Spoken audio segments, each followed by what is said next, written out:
Translator's note. I was very fortunate to have satsang of Sri Nisargadatta Maharaj for 5 years. During 1978 to 81, I was the translator during evening talks from 5 p.m. to 6:30 p.m. every day. Maharaj did not expect us to interpret his replies to specific questions from visitors. He insisted on our literal translations without omitting any words. He said when a question is asked, the replies come from nirvikalpa, a state of free ideation. The replies will have proper impact on the questioner only if there is literal translation of these Maharaj's words. Maharaj was very strict in this matter. For Maharaj, every visitor was the same as he was. He wondered to see the havoc played by mere imagination and concepts. Just as one would like to wake up anybody troubled by dreams, Maharaj showed deep and earnest efforts to blast concepts for real awakening. All spiritual seekers appreciated his relentless passion for sharing his real understanding. Unlike morning sessions, in the evenings, there were less questions from visitors. Perhaps visitors took rest in the evenings and enjoyed hearing Maharaj speaking on his own. After beginning the talks, Maharaj used to invite questions in case of any doubts. The newcomers, if any, would begin with their questions. When Maharaj talked for a long time, say 5 minutes or more at a stretch, it was difficult to translate every word in his presence. The same talks are now available on the cassette, word for word. Translation without missing anything. In the books edited by the American writers, there is total reliance on the English translations, which are incomplete. Readers may find this translation interesting and useful. We cannot expect a new skeptical reader to accept this material unconditionally, but if it helps to provoke his serious thoughts, it would be a major achievement.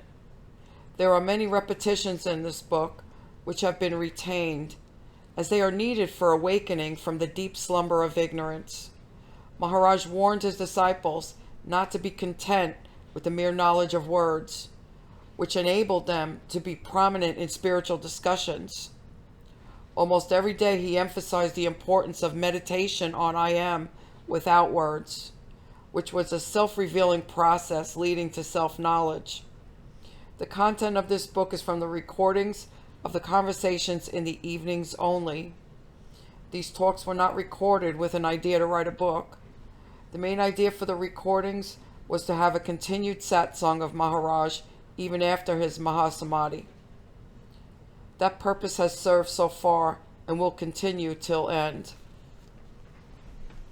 Even after reading almost all of the books on Maharaj's talks published so far, I find some portion of these evening recordings absolutely new and ever fresh for all spiritual readers. Hence this new publication. I thank Dr. N. Vanaja for arranging for a tape recorder to record these talks, and my wife, Jayashri, for operating the machine economically every evening. Mohan, Gaitonde. Introduction.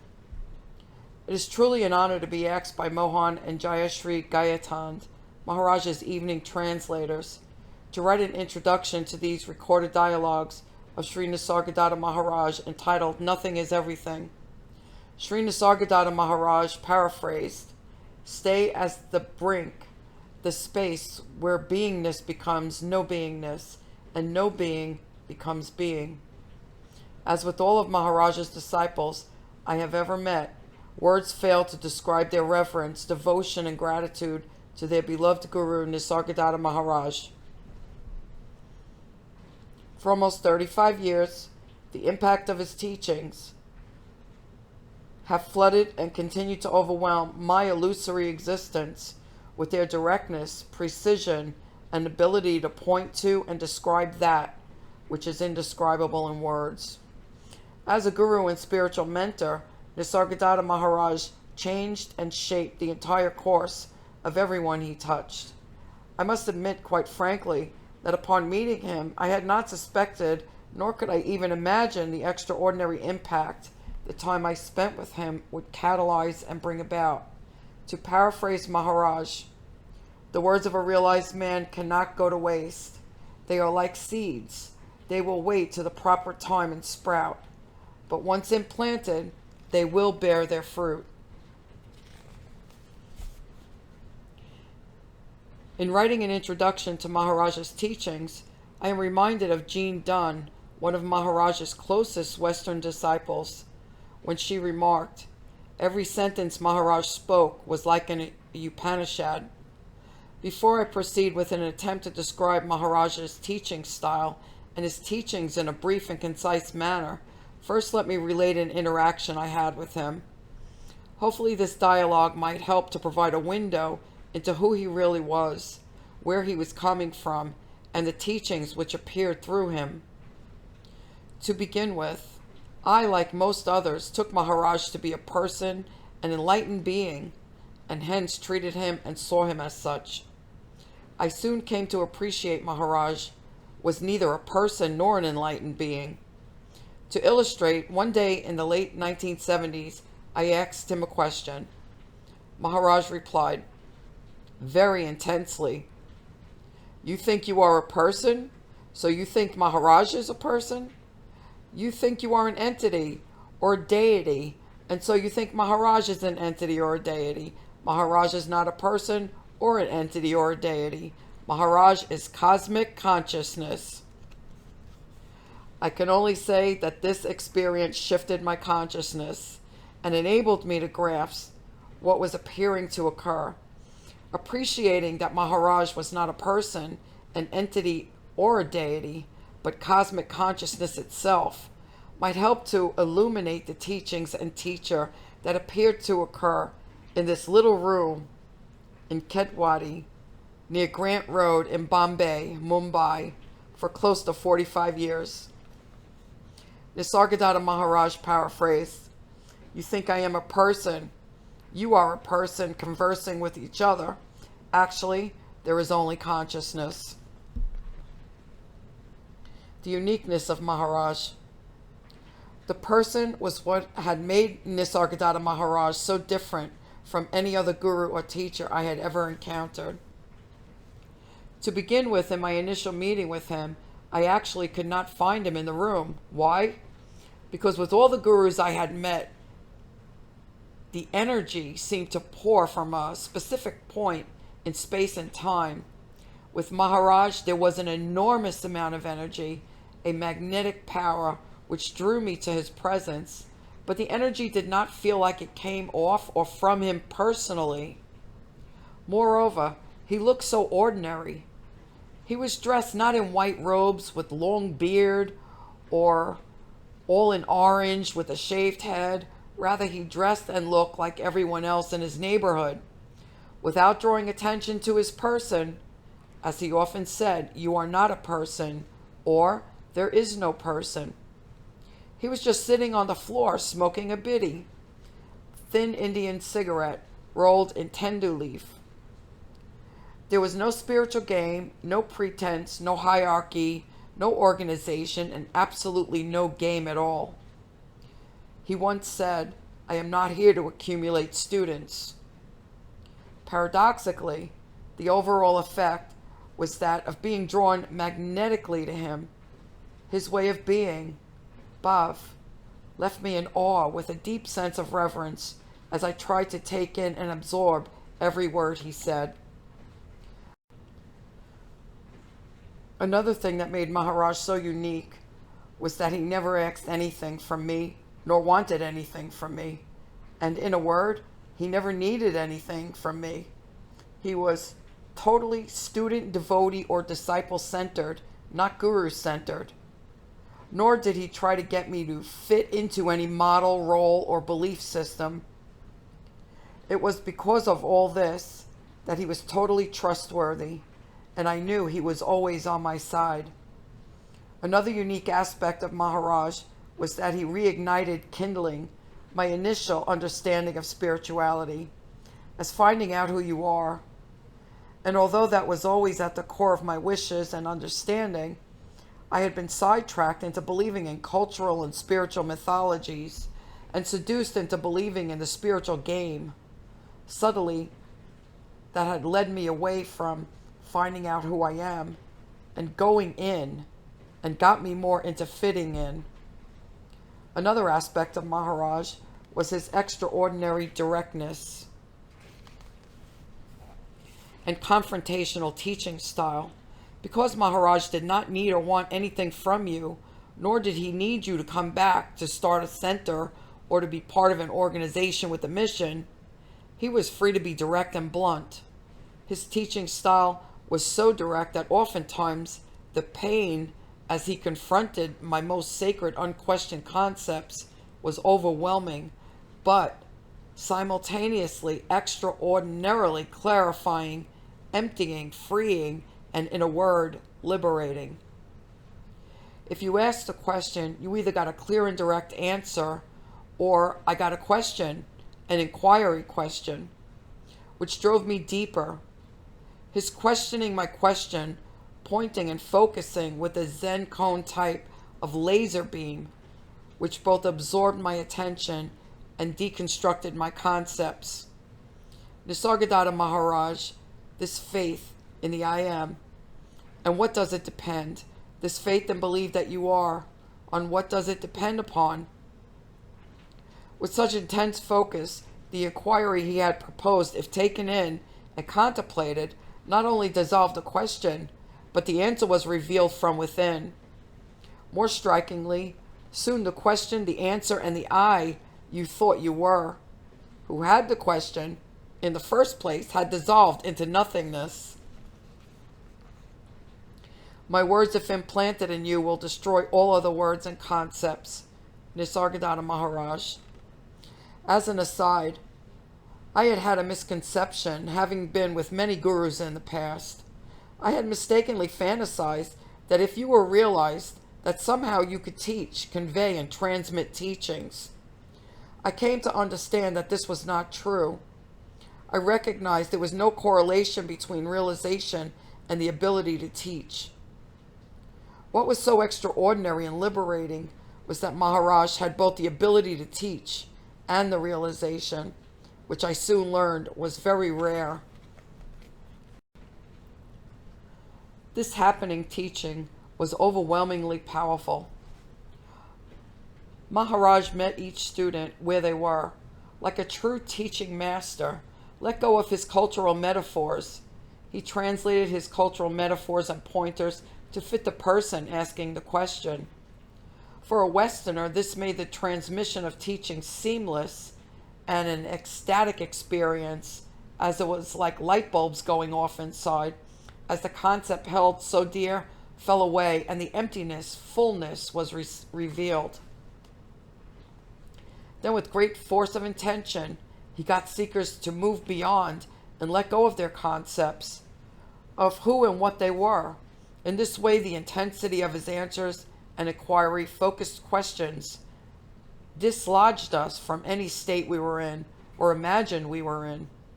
The wonder of Maharaj was that it was this combination of realization and the ability to teach, which pointed directly to whatever path or portal that was a perfect fit for you, which would unlock your door.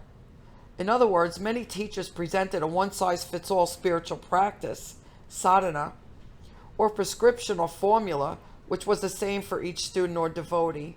Somehow, Maharaj gave answers that were tailor-made to the questioner. And it was precisely because he did not need or want anything from you that his directness, clarity, and integrity went into you like a virus, dismantling your concepts, as well as the I, which believed it had concepts. I want to blast all your concepts and put you in the no-concept state. Nisargadatta Maharaj. The teachings of Sri Nisargadatta Maharaj were from a distance quite simple. The very, very brief overall context was Advaita, Sanskrit for not two, or one substance, not two. Ultimately, of course, there was not one. And Vedanta, neti neti, Sanskrit for not this, not this. Discard everything termed in Sanskrit namarupa, names and forms, as not this, not this. This was the general context, along with find out who you are. Stay in the I am, let go of everything else, or hold on to the I am and let go of everything else. Anything you think you are not. Nisargadatta Maharaj paraphrased, in order to find out who you are, you must first find out who you are not. Beyond the I am. When a student asked Maharaj, who are you? Maharaj replied, nothing perceivable or conceivable. In other words, if you can perceive it or conceive it, it was not you, therefore discard it. For those who were there to understand and gather more spiritual information, spiritual concepts, he said, if you can forget it or remember it, it is not you, therefore discard it. Simply stated, discard all perceivable and conceivable as not this, not this. And stay in the consciousness as a portal to the absolute. At first blush, this seemed simple, metaphorically like peeling an onion until nothing is left as the mind begins to unpack itself, or like pulling a string of thread in a ball of yarn.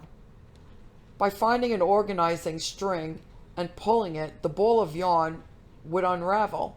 In the same way, Maharaj would direct your attention to your concepts or state you are in, and thereby bring about the unraveling of the mind and its most cherished concepts. And believe me, Maharaj knew how to pull your string. The Absolute. What made Maharaj even more unique was that he spoke of the Absolute, a state prior to the I am in consciousness, and that basically the I am in consciousness was not it. Ergo, his ongoing statement, which he repeated again and again and again, prior to consciousness. This understanding was far beyond anything I had heard or read about that time. Admittedly, prior to consciousness was not clear to me in the 1970s, but much later to realize you can only see and understand through or with the state of consciousness you imagine you are in or are at. In other words, it is the lens formed by concepts through which I imagines it is seeing or understanding. The imaginary I can only see and understand through that imaginary lens of ideas, that is, thoughts, memory, emotions, associations, perceptions, etc. In this way, the I, the illusion of there being an I, can only see its own illusions. For the reason, the illusory I can only appreciate Maharaj from who and what it imagined it was, and therefore who or what the I imagined Maharaj was. Simply put, if I say the word emptiness, one might imagine or have a picture or experience of emptiness like outer space. But the picture of emptiness or space is not the thing it represents. In short, Maharaj was beyond anything I could perceive or conceive. On my last visit to Maharaj in 2007, one of Maharaj's longtime disciples said, How could we understand him? He was way beyond us. Nisargadatta Maharaj, everything you understand, you can only understand through your concepts. To reiterate once again, Maharaj's teaching style was uncompromising, relentless, persistent, and tenacious. He stayed on point, never distracted, hammering home that all perceivables and conceivables were dependent on the belief that you are or I am. Ultimately, upon the I am dissolving naturally, as Maharaj said, you are not. In this way, there was an appearance of questions being answered, but who is answering the questions? Nisargadatta Maharaj, in the absolute state, I do not even know that I am. These interactions with him were so monumental that even today their directness remained indescribable, leaving me breathless, empty, and in awe. As you can imagine, it is very difficult to summarize his teaching style and teachings in such a short introduction. So I hope you appreciate this is only a little attempt, my interpretation, a tip of the iceberg, a view, a window written from just one of his disciples. This offering is merely a slice, a tiny description into an unparalleled voice of Nisargadatta Maharaj, a voice of that which isn't. Maybe the best way to conclude is to recall a time when he began pacing and shouting at me. There is no birth, there is no death, there is no person. It's all a concept. It's all an illusion. As he directed this powerful, energetic focus at me, light passed from his hand and through me. The memory of that day remains with me more than 33 years later. May these teachings find a home in your heart with reverence and love for my Guru, Sri Nisargadatta Maharaj. Pranams. Nisargadatta Maharaj. Ki Jai. July 11, 2012. Stephen H. Walensky. Aptos, California. Forward. Jai Guru. This book is a live satsang with Satguru Sri Nisargadatta Maharaj. And why will it not be when Maharaj's evening translator, Mr. Mohan Gaitonde, who had the privilege of being with Maharaj from 1979 to 1981, has transcribed these rare and unpublished conversations with Sri Nisargadatta Maharaj through this book. This book has special importance in the sense that Mr. Gaitonde, being well versed with Mariti, the language Maharaj spoke, makes it easier for the reader to uncover the real meaning of Maharaj's words of wisdom. And beloved Guru brother, Dr. Stephen Walensky, who too had the opportunity of satsang with Maharaj, has kindly shared his introduction to Maharaj's teaching for the benefit of the next generation of seekers of truth. It has been my privilege to interact with both Mr. Gaitonde and Mr. Walensky, and I thank Mr. Mohan and Mrs. Jayashri Gaitonde for offering me an opportunity to write this forward. It is my pleasure to share my gratitude for Satguru Nisargadatta Maharaj through this forward. Satguru's words have the potency to awaken and eradicate the disease permanently. If pondered upon, ruminated upon, Nisargadatta Maharaj says, for the earnest seeker, liberation is possible just by listening to this knowledge. And that is what happened with Nisargadatta Maharaj too, after meeting his guru, Sri Siddharameshwar Maharaj, in 1933. All those who have already arrived home would certainly not be reading this book, as someone without a disease is most unlikely to visit the doctor for treatment, and someone who has already graduated is less likely to apply for school admission.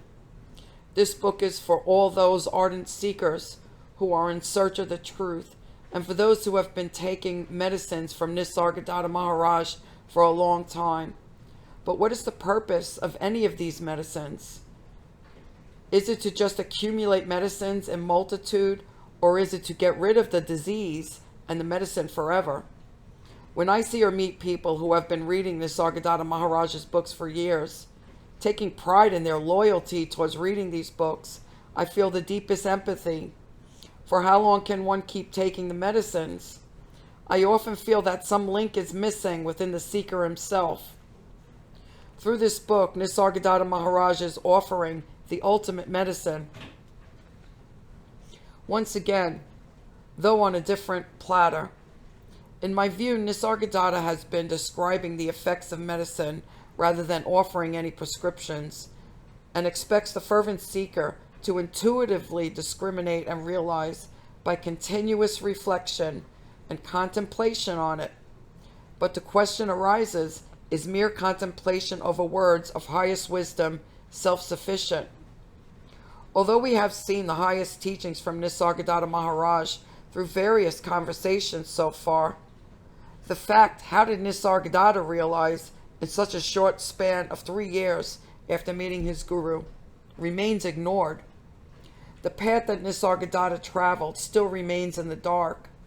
The wisdom that is revealed through Nisargadatta Maharaj is not only through his own contemplation, but also through his devotion, dedication, and surrender toward his guru and his teachings. Apart from his earnestness and eagerness, his undeniable faith in his guru remains ignored, which in fact acted as a natural enzyme to digest the wisdom shared by his guru, and in effect realize his real self. I am sure a keen seeker will definitely absorb this pointer. Often I am surprised to see the presence of confusion and absence of clarity in the seekers, despite being a regular reader of Maharaj's teachings and in spite of the directness of his utterances. I feel the devoted readers can ponder over a couple of things before reading this book. First, who is Nisargadatta talking to? And who is reading or listening to Nisargadatta? For Nisargadatta has been saying relentlessly, I am talking to the consciousness and not to the body-mind. The seeker who will read this book with his pointer will definitely be transcended beyond any reading and beyond any need, which is the whole and sole purpose of Maharaj's teaching. Nothing is everything. Someone may ask, how is it possible? Isn't everyone wasting time in search of something? Why so? It could be because one assumes him or herself as somebody. But it's never about finding something by somebody. In fact, one's assumptions and conviction that he or she is merely a body is the primary obstacle in realizing who they are in reality. This very moment is pregnant and ready to deliver everything when you are ready to accept nothing. Somehow the word nothing doesn't interest the seeker, whereas the word everything overwhelms him or her. Why is it so? Why is there so much fear for this nothing? The thought of one's absence, even though momentary, seems to create fear of non-existence, although each and everyone enjoys this absence of separate self every night during deep sleep. The fear of nothing is fear of death, which is in turn the fear of the unknown. The inability to recognize the hidden secret beneath this nothing somehow forces the seeker to shut the doors of ultimate understanding. Sans seeker. In short, the word nothing repels and the word everything attracts him or her, as these apparent contradictions are perceived at their face value. These contradictions do not exist outwardly, but rather exist as the inner division in seeker's mind. May Nisargadatta Maharaj shower blessings on the dedicated seekers in order to gather courage to face the ultimate and divine paradox of nothing is everything.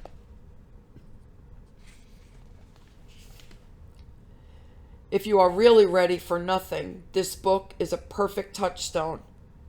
This book, which is focused on Nisargadatta Maharaj's final teachings, will surely transcend the seeking into understanding of who you are by ceasing the seeking forever. It is such a pleasure to present this pristine bouquet of pointers from Satguru Sri Nisargadatta Maharaj to all of you. That, the eternal state where nothing is missing and nothing more is needed. Neither the experience of study nor study of the experience can reveal that. That is prior and beyond both. The divine light that permanently deletes the notional distance of darkness between you and your real self is Satguru. Nothing can compete with the grace of Satguru. Satguru Sharan, with love. Nitan Ram, author of Self-Calling, Self-Reminder, Meditations. Seeking or understanding.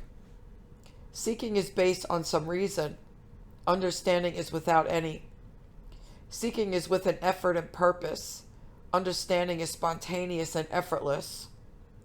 Understanding is absent in seeking, while the seeker is absent in the understanding. Seeking consists of seeker seeking the sought, while the Trinity is utterly absent in the understanding. Search consists of search, searcher, and the searched. Understanding denies the very searcher. Seeking consists of stages, intervals, and maybe some practices, while the understanding is eternal and despite of them. Seeking has an aim, while nature of understanding is itself aimless. Seeking is supported by listening, reading, or pondering, while understanding is self-sustaining, independent. Fear of forgetting gathered knowledge prevails in seeking, while even the thought of having understood is absent in understanding. Background of seeking is duality, while understanding is groundless non-duality. Seeking is an ever-changing state, whereas understanding is a stateless state. In seeking, lock exists and search for the key happens, while in understanding, clear conviction prevails that lock and key were never separate. Jai Guru Nityananda Ram. November 26, 1979. Why is life full of strife? Visitor, I am asking you questions and you reply. For you, it seems all these are unimportant questions. May I know what is of importance to you? Maharaj, in your worldly experience, what is the most important? Visitor, I do not know. Maharaj, you came to know that you are, that you exist. What is of more importance to you than the fact that you are? The most important thing is your beingness or consciousness, but that I amness is the quality of your food body. As long as the consciousness is present, you may acquire worldly knowledge and be proud of it. However, all that will last only until the food juices in the body are wet. When the juices get dried up, the Vasudeva, or the one who smells his beingness, will vanish. Visitor, my so-called existence depends upon food juices. Maharaj, when you return to your country, people will ask you, what knowledge did you gather there? What would be your reply? Silence. Maharaj, all this is namesake, knowledge, or jnana. Beyond it is vijnana, or para-brahman. The unmanifest has manifested. With the happening of the child consciousness, or the individual soul. Visitor, am I that child? Maharaj, when you are here, talk only about your own experience. Is it not your child consciousness that is responsible for your knowledge of your world? If that child consciousness had not appeared, would you have asked any questions now? No reply. Maharaj, in the beginning, the consciousness appears, which is like space, and with self-love. It is love to exist. Whoever may come here, and however scholarly, I know what has come, and I catch hold of it. Without that, neither he nor I would talk. Visitor, is it possible to change the child consciousness into adult consciousness? Maharaj, it is like asking how to increase the space. Demolish buildings, and the space will increase. Beingness is the quality of the food juices. When they vanish, the beingness goes into the no-being state. The child consciousness is not knowledge, but ignorance. Prior to consciousness, there is no knowledge of I am. That is transcending knowledge, or vijnana, or para-brahman. From this unmanifest, non-being state appears the child consciousness. How can it be knowledge? Consciousness is material knowledge, as it is the quality of sattva, or food juices. Without sattva, the consciousness cannot appear. Visitor, am I not lucky that I was born? Is not consciousness a blessing? Maharaj, it is the greatest blunder for the beingness to appear from the non-being state. Visitor, do you suggest that couples should not procreate? Maharaj, in English, look at you. Visitor, why is life full of strife? Maharaj, you must have noticed the strife among the 5 elements. That strife ultimately settles on the earth. Every grain of rice, wheat, etc. is composed of the 5 elements. This strife goes into your food material.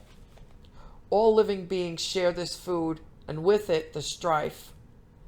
Just as one is affected by consuming alcohol, one is also affected by the strife in one's food. November 27, 1979. What is meditation? Maharaj, our sense of being is without a body. It is called Brahman. Without your knowledge, the chant of I am Brahman goes on without you.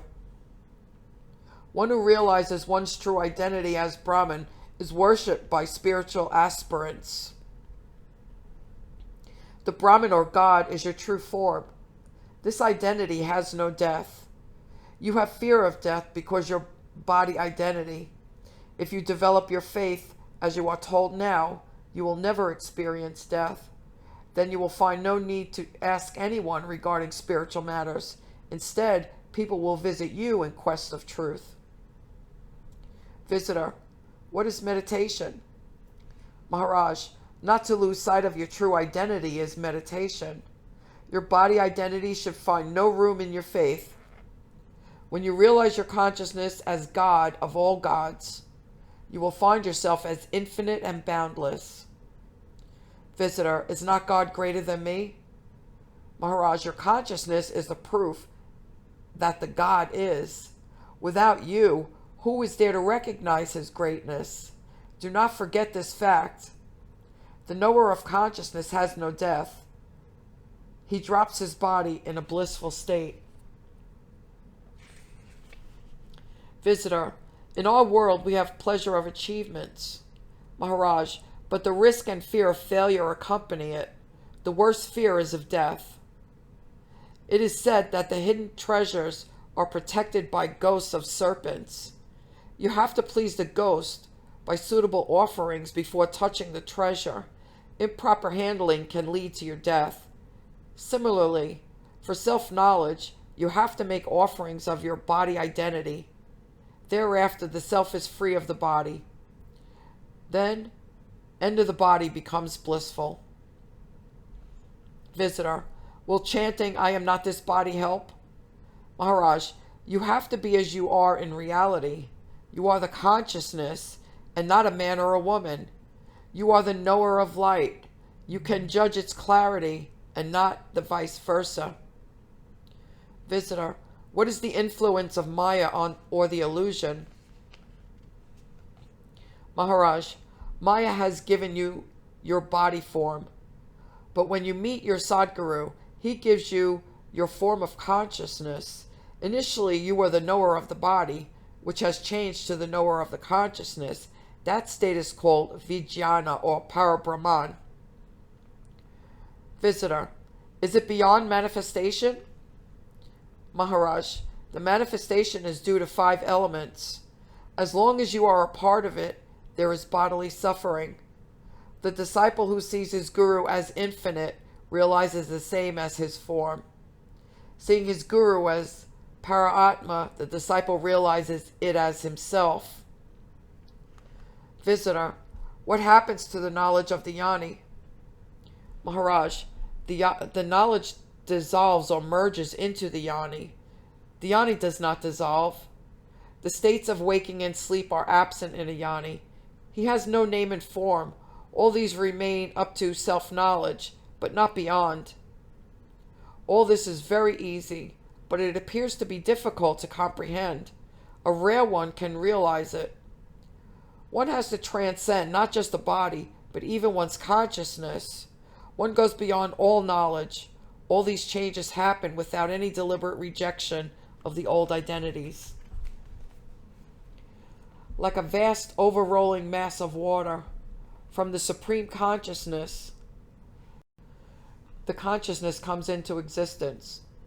Purusha is cosmic spirit. Pura meaning flood. Purusha is only a witness.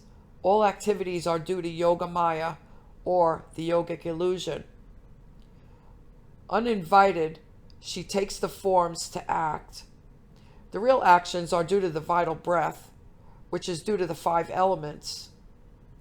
The 5 elements, 3 gunas, sattva, rajas, and tamas.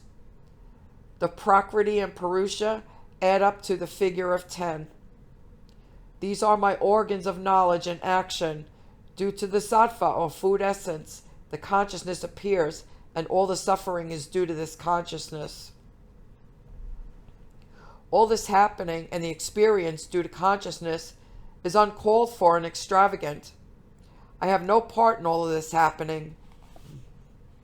Visitor, can you describe your state so that I can understand it? Maharaj, the words cannot describe me. The words and their meaning are totally inadequate for that. You are also the same. Visitor, then how this body identify? Maharaj, when did this identity arise? Visitor, I do not remember, but it is bound to be after my birth. Maharaj, were you present at the time of your birth? Visitor, as I was born, and my birth was celebrated by my parents, I must have been present there. Maharaj, so that is not your knowledge, but only an inference. Visitor, quite so. Maharaj, try to recollect the earliest incident in your life. How old were you then? Visitor, I remember my visit to Niagara when I was 4 years old. Maharaj, that is the beginning of your identity. Around that age, you must have recognized your mother. She told you your name as Wilson, and that you were a boy and not a girl. Visitor, if I were Para-Atma, I should have known about myself without my mother telling me that. Maharaj, Para-Atma is in a state of non-being. It is similar to your deep sleep experience. Visitor, is he always in deep sleep? Maharaj, he never sleeps. Hence the term waking also does not apply to him. Visitor, it is very interesting. Please tell me more about that. Maharaj, at the time of your conception in your mother's womb, it was the beginning of the manifestation. Prior to that, you were unmanifest and in the non-being state. After conception, the non-being state continued. Your manifestation is similar to the sudden appearance of light by striking a matchstick. There is only light, nothing before it and nothing after it. Your identity with name and form started functioning from your age of 4. As your appearance is from a non-being state, you had to begin your knowledge from 0. You did not know what you were. The nearest to you was your body. Naturally, you felt that you were the body, and your mother and others confirmed it. It could also be vice versa. That is, your mother told you that you were the body and its name Wilson. You had no choice but to put your stamp of confirmation on it. After the appearance of the living form, Para-Atma accepts the name and form and adjusts to what is happening around. What is happening and why, he does not know. The whole life of the form is like a lighted matchstick, and it continues as long as the light lasts. Do the 5 elements have a form? Visitor, no. Maharaj, there is no creator for all this. It is all a spontaneous happening. Everything is fine until the form appears with the beingness, with self-love, the love to be. With life, the struggle to survive begins. All the activities of living beings is to sustain the beingness. This involves protection of their bodies and searching for food. Other than this, they have no knowledge of their origin.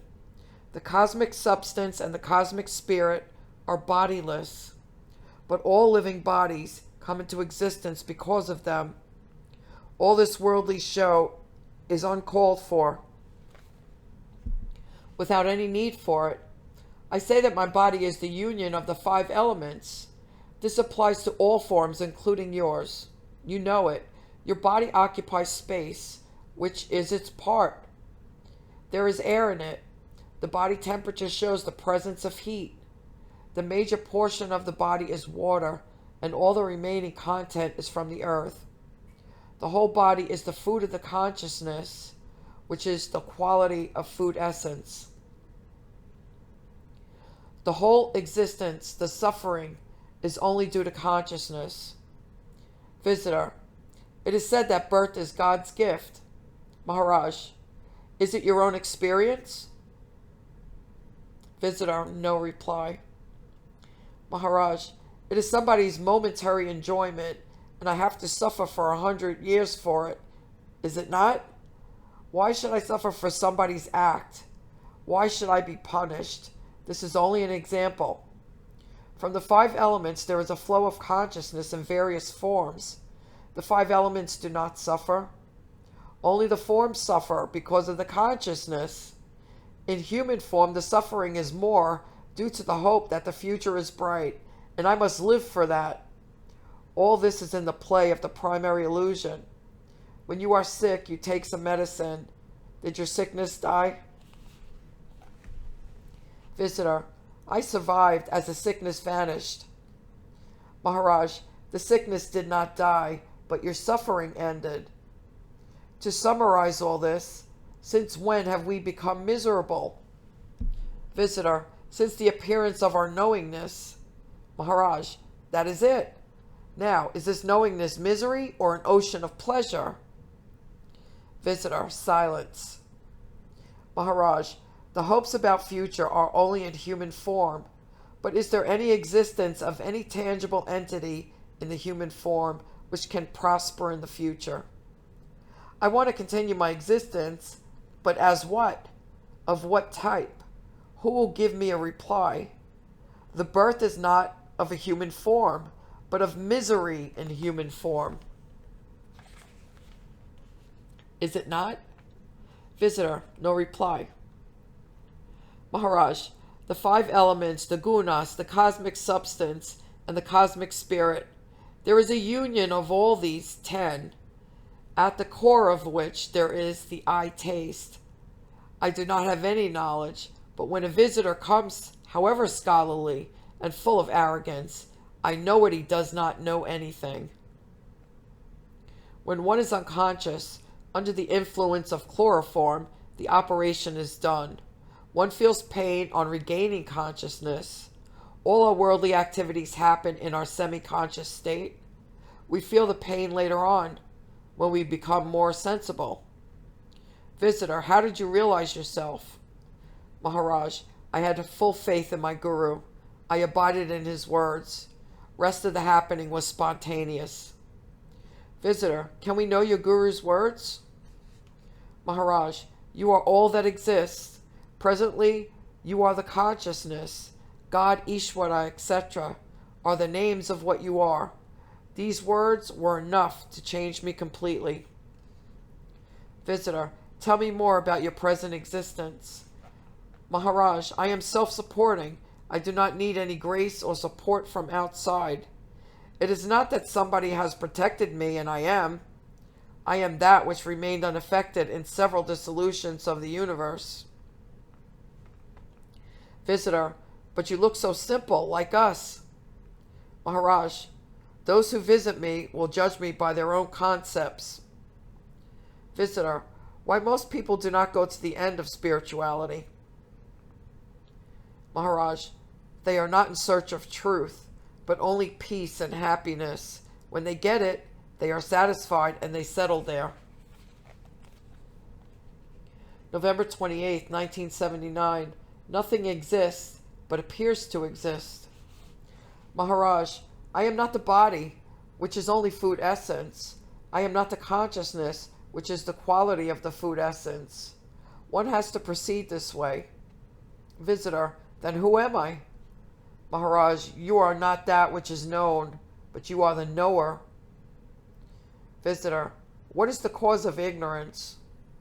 Maharaj, it is because of Maya, the illusion. Because of that, there is a kind of stupefaction and obscuration of the intellect. The use of words is for a better understanding. In meditation, there are no words, but only understanding. Visitor, what does an advanced seeker find? Maharaj, he knows that he is neither Maya nor Brahman. Visitor, does a Jnani suffer to see the death of a tree or any living being? Maharaj, you suffer because your existence is restricted to a body. A Jnani is infinite and boundless, hence there is no pain. In an ocean, there are billions of waves, but the ocean is unaffected. Visitor, my suffering is because I feel oneness with the living form when it is dying. Maharaj, to overcome that, you must know the self as unlimited. Visitor, can we say that the living beings have no existence? Maharaj, nothing exists. Everything appears to exist. The existence is like sunlight. It vanishes, but does not die. Things appear and disappear. There is no destruction. Hence, a Jnani is not troubled by events. Visitor, so we suffer because of our misunderstanding. Maharaj, take the case of two neighboring villages. The people in the two villages might have business and other activities. But does one village know the other village? Does Pune know Mumbai? Does Pune know the town of Ahmednagar, which is next to it? The names Maya, Brahman, Para-Brahman are like Pune, Mumbai, etc. What applies to Mumbai, Pune, also applies to Brahman, Maya, etc. The people of Mumbai may fight with those of Pune, but has Mumbai done anything good or bad to Pune? Just as the cities like Mumbai, Pune do not do anything, but people make a living. Para-Brahman does not do anything, but everything happens in its presence. In Mumbai, there is a temple called Mumbai Devi. People have made an idol. When worshipped, the goddess gives what is desired. Similarly, in every village, there are temples constructed by people, and the gods are named after the villages. Mumbai Devi means Goddess Devi of Mumbai. Para-Brahman is the complete. It is formless, hence bodiless, and has no limbs. It has no expectations from you. It does not need to please you. Visitor, how can I realize the Para-Brahman in me? Maharaj, for that you must learn to remain in the bodiless state. With your body identity, there is no chance of realization, even after innumerable births. The body identity will remain till the end. Always remember that your existence is independent of your body, and I am pointing out the same to you. All depends on your faith. Visitor, I do have faith in you. Maharaj, your present experience of being is like sickness. I did exist without this beingness. All my activities are not to enjoy the sickness, but to make it tolerable. Even deep sleep is a medicine for this illness. My true self is without this sickness. Visitor, hundreds must have benefited from your teachings. Maharaj, I have put in great effort and energy imparting this knowledge to many, but do not ask me what they are doing with it. Visitor, please explain. Maharaj, they are busy with their mundane affairs. What else can they do? In order to benefit, one must be fit first. It is not possible to teach everyone from ABC. Our form and identity is changing every moment, from childhood to old age. So many stages come and pass by. This old body is also going to drop. My worry about that which is changing all the time. When you yourself are changing all the time, whatever you learn or possess, how will all that remain with you? November 29th, 1979. You are not confined by your body. Visitor. Should I give up my mundane life for spiritual progress? Maharaj. Give up your body identity. Always remember that you are not the body. Then do what you like. Visitor. Should I meditate? Maharaj. Remaining with full awareness that you are not the body is meditation. You know that you have a body because of your consciousness. In the beginning, knowing that you are not the body, let consciousness be your form. Visitor. I find it difficult to forget that I am the body. Maharaj. Forget the past.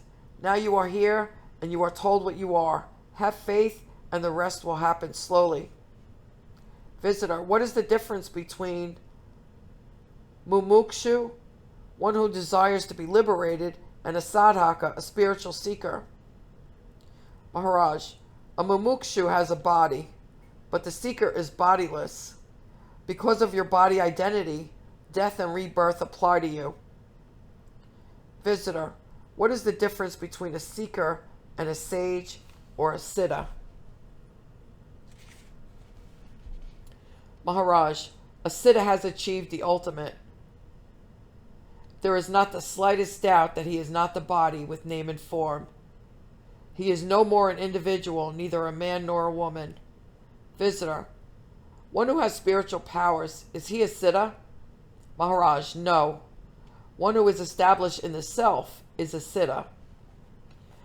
Visitor. Does a sage remember his ignorance prior to becoming a sage?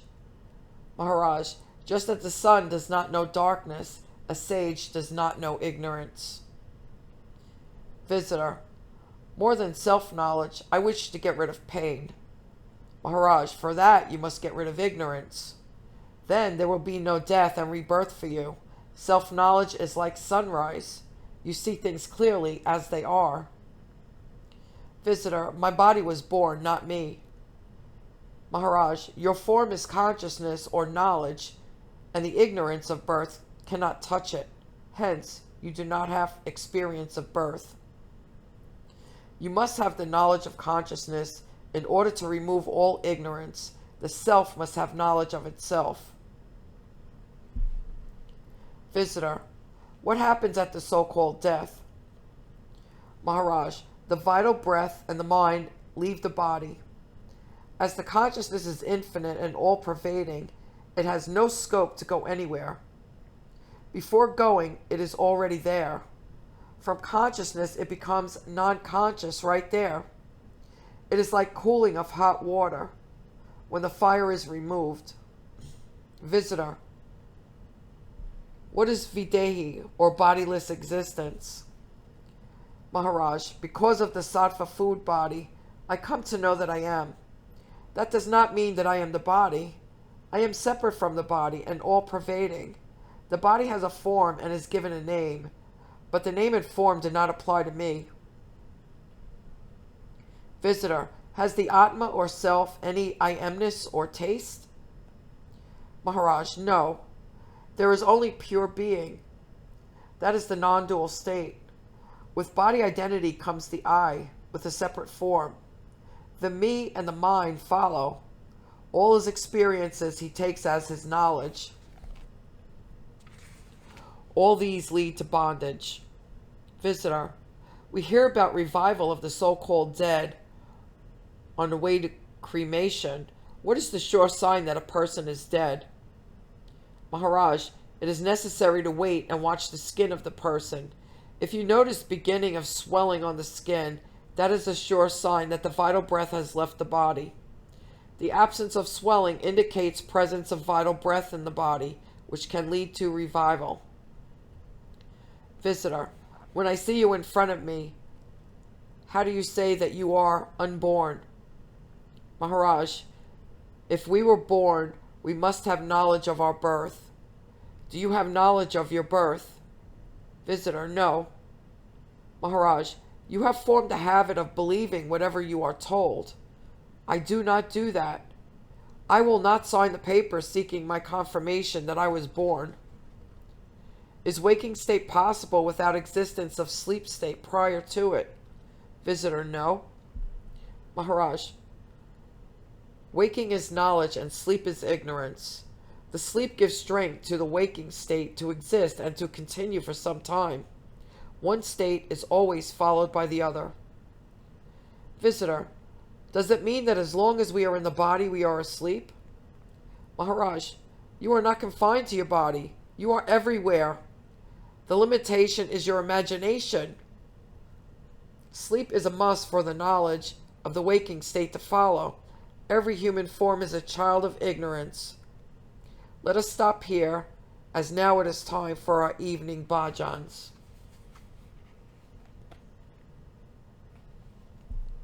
Since when are you, and due to what? November 30th, 1979.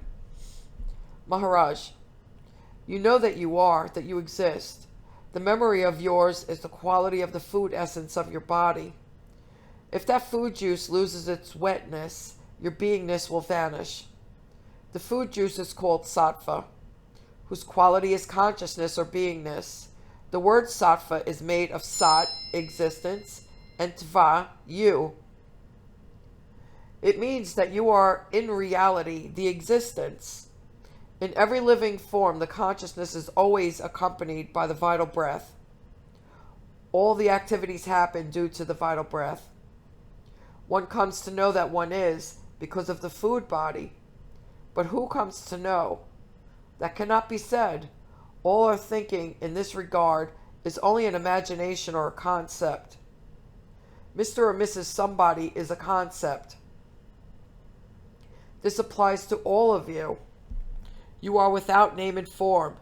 You imagine that you are your body, and the name given to it is your name. If you were not given a name, what would you have said your name? Visitor, nothing. Maharaj, you have accepted your name, as you were repeatedly told to do so. Name is useful for practical purposes, like addressing you, and in school, college, and for bank accounts, etc. Visitor, I find that my anger and hatred are increasing, and my capacity to remain aloof from body-mind is becoming weaker. Maharaj, there is no question of anger and hatred when you do not have a body. Your sense of being is not you. It is the quality of the food body. Understand this properly. Visitor, but I am worried because my mental control is becoming less. Maharaj, true knowledge of yourself is the only solution to your problem. With that knowledge, your hopes, desires, and cravings will vanish. With that, anger and hatred will also go.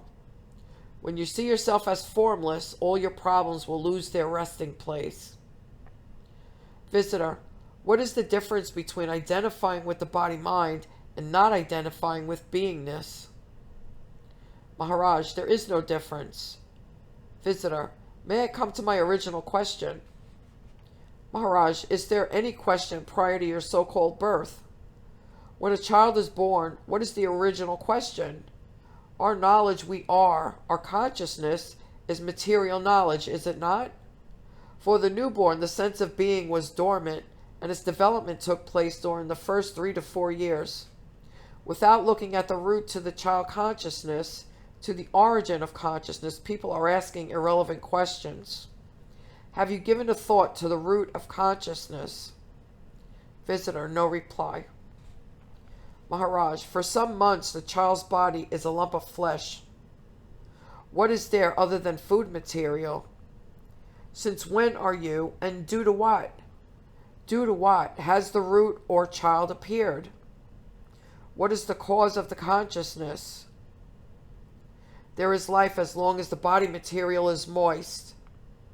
If the moisture goes, there will be no life. You may not be able to appreciate what we talk here.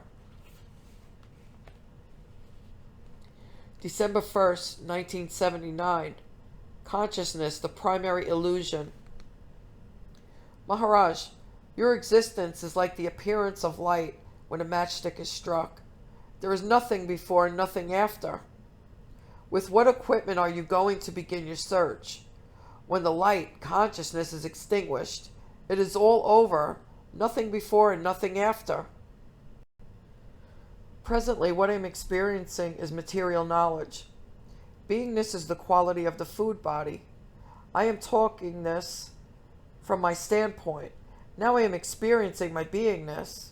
What control do I have to continue it? I do not need to continue it even for a moment more. With beingness, I experienced the world. I had enough of it. When I started my search for God, it was enough for me to look into the origin of myself, of my consciousness. There was a time when I did not exist. Now I exist. What is all this? What is the meaning of my non-existence, prior to my so-called birth? That is all that I looked into. I was shown my parents, etc., which was like viewing a television show. I understood its meaning. In short, I investigated the transition from my non-being to being. For me, it was important to find out as to how beingness appeared from my non-being state. If I am asked, how was I 100 years ago?